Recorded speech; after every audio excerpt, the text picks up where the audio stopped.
Здравейте хора, днес ще пишем имена тук и ще се падат кучешки принадлежности и някакви животни, неща за животните. И да, и после можете да ми пишете в коментарите кое име искате да напиша за втора част.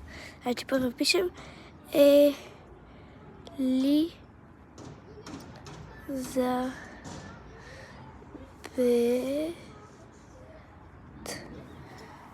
Елизабет и пада се къщичка, купичка и три животни, змия, куче и котка.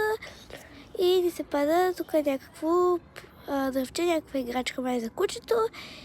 И да. Сега ще напишем тук ако име и то ще е Никол. И тук се пада едно кучешко легло, едно малко кученце, папагайче, аквариум и котка. И да се пада и кокълче за кучето. И можете да ми пишете за втора част, кои имена искате. А сега ще видите още 3 или 2 имена, преди да свършим с видеото. Следващото име е Иван. На Иван се пада кучешка кришка, аквариум, куче и птиченце. Сега ще се видим какво друго ще се падне. Сега за следващото име, сега ще видим какво ще се падне. Падна се котешка топка, но нямаме кота, така че за жалост. Следващото име ще е Вики. На Вики се пада кучешко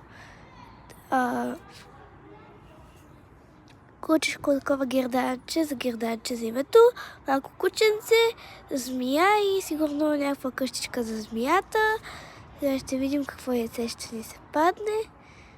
Падна ни се пръчка за кучето и да преминавам към следващото име. Следващото име ще е Кати. Падна се клетка, кучешко на шиниче, куче и змия и се падна играчка на кученцето. Следващото име, сега ще го видите. Следващото име ще е Дани. На Дани се падна едно голямо куче. Същите неща като предишното, само че кучето е по-голямо и има фризби. Това е Лили, следващото име и сега да видим какво ще се падне.